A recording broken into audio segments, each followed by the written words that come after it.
Hey YouTube, it is Monday evening and time for another biking video on this steamy night in North Potomac, Maryland. Today what I want to share with you is the new Panasonic Sport Deluxe road bike that I got. It dates from about 1974 to 1976, just based on the decal design. I've had a lot of trouble trying to get the serial number. And interestingly, although it's quite light, I guess about 28 pounds, it's all 1020 high tensile steel, the frame at least. Now you might wonder, I guess you can't see the decal there, the sticker there, showing that's 1020 steel.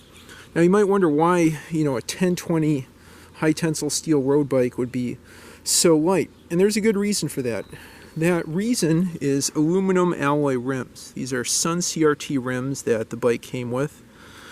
Again, a great deal, a pretty light bike for 70 bucks, 10 speeds and everything.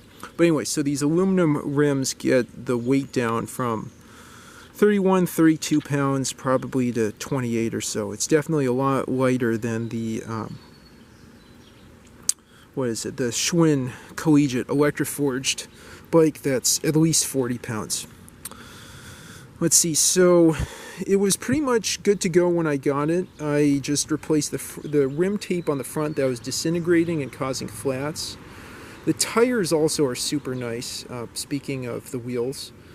They are Panaracer Pacellas. Let me see if I can zoom in on the logo there to show you that these are Panaracers.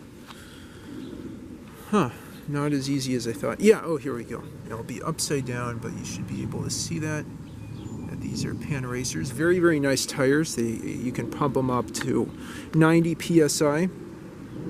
Let's see, so the bar tape was great when I got it. It has hoods and suicide levers that you probably don't want to use.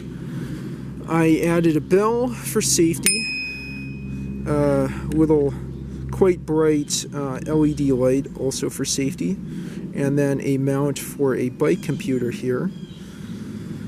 I also added in bottle cages, since this doesn't have braze-ons, but I could put strap-on bottle cages. The rear derailleur is a Shimano Titlist that works really well. This shifts extremely smoothly. 5 gears in the back, kind of cool looking dork disc that's drilled out to save weight.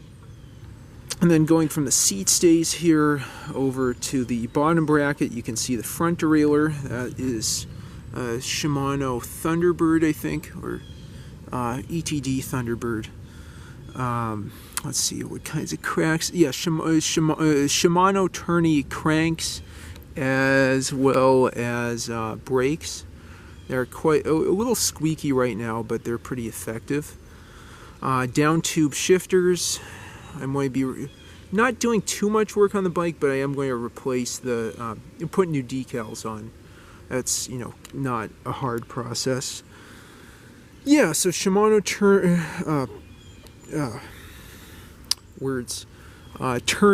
tourney brakes and cranks. Let's see what other features. I added on this Pletscher Model C sprung rack for carrying, a little grab bag with a cell phone charger, food, and a lock for longer rides. Unfortunately, the BikeE that I really love riding is in the shop, in the garage, needing some repairs. The rear derailleur is about to fly off. Just the derailleur hanger hole is stripped out. So I might have to do some replacement on there, possibly just installing a derailleur hanger.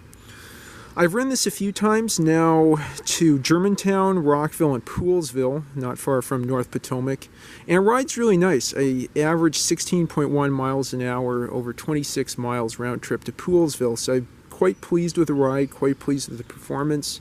It definitely fits me. I think it's a 23 or 24 inch frame. I've had good luck with that Capri Cordova. I'm getting accustomed to drop bars, and I just say about road bikes, make sure you get one that fits you just right. because if you get one too short or too tall, your feet will either ram into the front wheel, you'll get fatigue from, I guess, pulling your elbows in too much or having to stretch your elbows out too much. And then, you know, the most important thing is not blowing your knees out by having an inappropriate seat height, too high or too low. Too high, then the outsides of your knees will hurt a lot, and then too low, the insides will hurt a lot. But if you get just right, you can go miles and miles with no fatigue. Anyway, hopefully I'll get some more video from rides out to Frederick and Baltimore and other places in Maryland. If you love Panasonic road bikes, let me know in the comments down below, and like and subscribe as always. Thank you all for watching.